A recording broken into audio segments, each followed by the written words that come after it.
जे स्पर्धक आहेत यश राजेंद्र गजधाणे यांना मी विनंती करतोय. सर्वांना माझा नमस्कार. समाजामध्ये जेव्हा जेव्हा एखादा व्यक्ती वावरत असतो तेव्हा तो नेहमी समाजाचा विचार करून वावरताना आपल्याला दिसतो की जर मी हे केलं तर समाज यावरती काय विचार करेल किंवा मी ते केलं तर समाजाची प्रतिक्रिया यावरती काय असेल. पण जेव्हा एखाद्या व्यक्तीला खरोखर समाजाची गरज असते त्यावेळी समाज त्याच्या पाठीशी उभा असतो का?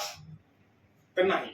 याचं जिवंत उदाहरण द्यायचं म्हणलं तर लॉकडाऊनच्या काळामध्ये बीडमध्ये एक HIV ग्रस्त पेशंटचा जेव्हा मृत्यू होतो तेव्हा त्याच्या अंत्यविधीला घरातील 4 लोक सोडून समाजातील एकही व्यक्ती त्याच्या अंत्यविधीला तिथे उपस्थित नव्हता. ही अत्यंत दुर्दैवाची गोष्ट मला या ठिकाणी वाटते. नमस्कार, मी स्पर्धक यश राजेंद्र गजधाणे आपल्यासमोर विषय बोलत आहे HIV एड्स आणि माझ्यामधील जागरूकता. HIV म्हणजे काय? तर HIV म्हणजे हा एक विषाणू आहे आणि एड्स म्हणजे हा एक रोगांचा समूह आहे. जेव्हा एखाद्याला HIV ची लागण होते तेव्हा तो साधारणतः 20 वर्षापर्यंत सर्वसामान्य माणसासारखा जगू शकतो, वावरू शकतो. परंतु कालांतराने या HIV आजाराचाच रूपांतर एड्स या आजारामध्ये होतो हे आपल्याला दिसून येते. पण HIV होण्याची कारण काय हे सांगण्यासाठी म्हणजे तर त्याचं प्रमुख कारण म्हणजे असुरक्षित लैंगिक संबंध. असुरक्षित लैंगिक संबंधाने HIV हा आजार होतो. भारताचा विचार केला तर भारताचा हवामान हा उष्ण पद्धतीचा असल्यामुळे आपल्यातील तरुणाई लवकर वयात येते. लवकर वयात आल्याने त्यांची लैंगिक आकर्षण वाढते. त्यामुळे ती जेव्हा ते लैंगिक संबंध करतात त्यावेळी निरोधाचा वापर न झाल्या कारणाने HIVचा आजार एका व्यक्तीपासून दुसऱ्या व्यक्तीला लागण होतो. पण त्याच वेळी जर त्यांनी निरोधाचा वापर केला तर ह्या एका व्यक्तीपासून दुसऱ्या व्यक्तीकडे प्रसार होणारा किंवा लागण होणारा हा आजार HIV सारखा आजार होणार नाही असं मला वाटते. आणि ही माझ्यामध्ये झालेली HIV आणि एड्स बद्दलची जागरूकता आहे. दुसरं महत्वाचं कारण म्हणजे दूषित सुया. जेव्हा आपण दवाखान्यामध्ये जातो, इंजेक्शन घेतो किंवा रक्तदानाच्या वेळी आपल्याला टोचल्या जाणाऱ्या सुया आणि सध्याची लाईफ बघता आपण पाहू शकतो की तरुणांचं ड्रग्स कडे जास्त वळलेलं आहे. मग त्या ड्रग्सच्या वेळेला ती सुया टोचून घेतात, पण ते सुई दूषित आहेत का ही बघणं देखील तितकंच महत्वाचं आहे असे मला वाटते.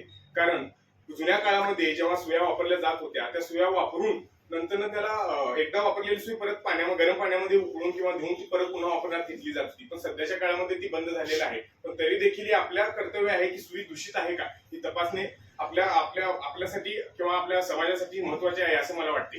कारण ती जर तपासून आपण जर इंजेक्शन घेतले किंवा हे केले तर या रोगाचा लागण आपल्याला किंवा आपल्यापासून दुसऱ्यालाही होणार नाही. आणि ही माझ्यामध्ये झालेली HIV आणि एड्स बद्दलची जागरूकता आहे. आणि तिसरं महत्वाचं कारण म्हणजे गरोदर आईपासून त्याच्या होणाऱ्या दाम्पत्यास HIV होऊ शकतो.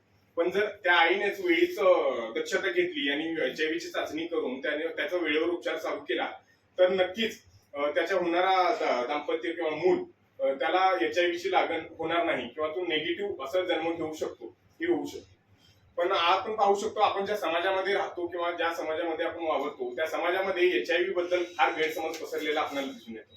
इतकंच नाही तर फक्त आपल्या घरामध्ये देखील HIV एड्स हा शब्द वापरताना आपल्याला तिथं किंवा थांबवलं जातं किंवा बोलताना हे चुकीचं आहे किंवा एक लाजणे हा प्रकार आपल्या समाजामध्ये आपल्या घरामध्ये दिसून येतो. तर ते तसं नाही न होता समाजामध्ये 4 चौघांमध्ये याची चर्चा झाली पाहिजे. याशिवाय आपल्या समाजामध्ये HIV आणि एड्स बद्दल जनजागृती होणार नाही असे मला वाटते. आणि ही माझ्यामध्ये झालेली HIV बद्दलची जागरूकता आहे. पण समाजामध्ये असंही आपल्याला पाहायला मिळतं की एका HIV ग्रस्त पेशंटला किंवा एका व्यक्तीला समाजामध्ये किंमत दिली जात नाही किंवा त्याला बहिष्कृत केलं जातं किंवा बहिष्कृत वागणूक त्याला दिली जाते, वाळीत टाकलं जातं. समाजाचं असं म्हणणं आहे की एक HIV ग्रस्त माणसासोबत फिरल्याने, बसल्याने किंवा त्याच्यासोबत जेवल्याने HIV आपल्याला येऊ शकतो. त्यांना व तुम्हा सर्वांना मी सांगू इच्छितो की शास्त्रज्ञांनी सुद्धा सिद्ध केले की HIV हा आजार संसर्गजन्य नाही. एका HIV ग्रस्त पेशंट सोबत बसल्याने, वावरल्याने किंवा त्याच्यासोबत जेवल्याने, तो वापरलेलं शौचालय वापरल्याने आपल्याला HIV आजार होत नाही. हे पहिला मला इथं सांगावंसं वाटतं. आणि हे देखील माझ्यामध्ये झालेली HIV बद्दलची जागरूकता आहे असे मला इथं सांगायचं आहे. तर यावरील उपाय योजना आपल्याला काय करायचं असेल म्हणजे तर आता जागतिक आकडेवारीनुसार जर पाहिलं तर जागतिक आरोग्य संघटनेच्या एका आकडेवारीनुसार जगामध्ये एकूण 37.9% लोकांमध्ये HIV ची लागण असल्याचं आपल्याला पाहायला मिळते. तर भारतामध्ये सोसायटी ऑफ इंडियाच्या आकडेवारीनुसार टोटल भारतामध्ये 2.35 मिलियन इतक्या लोकांना HIV ची लागण आहे हे आपल्याला दिसून येते. पण जर फक्त महाराष्ट्राचा विचार केला तर 4 लाखाहून अधिक लोकांमध्ये HIV ची लागण आहे हे आपल्याला दिसून येते. पण फक्त अतिशय दुर्दैवाची गोष्ट मला ही वाटते की जागतिक आरोग्य संघटनेच्या आकडेवारीनुसार पूर्ण जगामध्ये जर प्रत्येक 4 व्यक्तीमध्ये एका व्यक्तीला HIV ची लागण आहे, पण ती त्याला स्वतःलाच माहित नसतं. यावरती उपाय काय? तर यावरती उपाय करण्यासाठी मला सर्वात महत्वाचं वाटतं की जर 2 ते 3 महिन्याला आपण स्वतःहून HIV ची चाचणी करणे महत्वाचे असे मला वाटते. जर ती चाचणी आपण केली तर वेळेवर आपल्याला त्या आजाराबद्दल आपल्याला माहिती मिळेल, तर आपल्यापासून ते आजार दुसऱ्यालाही होणार नाही आणि स्वतःमध्येही आजाराची वाढ होणार नाही. हे कारण तिथं आपण थांबू शकतं असे मला वाटते. पण जर आणि यावरती दुसरा उपाय म्हणलं तर अशाच प्रकारची वक्तृत्व स्पर्धा किंवा निबंध स्पर्धा आणि प्रबोधनकारी कार्यक्रम, पथनाट्य जर आपण गावागावामध्ये भरवले किंवा साजरा केले तर प्रत्येक गावागावामध्ये प्रत्येक लोकांपर्यंत हा HIV आणि एड्स बद्दलची जनजागृती होईल असे मला वाटते आणि ही होणे काळाची गरज आहे असेही देखील मला वाटते. परंतु आणि सगळ्यात महत्वाचं जर सगळ्या लोकांपर्यंत सर्व लोकांपर्यंत HIV ची जनजागृती करायची असेल तर सध्याच्या डिजिटल युगामध्ये मोबाईल हा अतिशय उत्तम पर्याय मला वाटतो. कारण सोशल मीडियाद्वारे आपण जसं रील्स बघतो, व्हिडिओ बघतो, त्याच माध्यमातून जर एड्स आणि HIV बद्दलचा आपण जनजागृती करणारा व्हिडिओ जर लोकांपर्यंत पोहोचवला तर ती लोक बघून त्यामध्ये जनजागृती होईल आणि कदाचित समाजामध्ये जो HIV ग्रस्त पेशंट आहे किंवा एक व्यक्ती आहे त्याच्याकडे बघण्याचा दृष्टिकोन समाजाचा बदलेल असे मला वाटते. तर पण हा बदल जर मी एकट्याने सुरू केला तर लोक मला वेडा म्हणतील, पण हाच बदल जर 10 जणांनी सुरू केला तर लोक याला गोंधळ म्हणतील.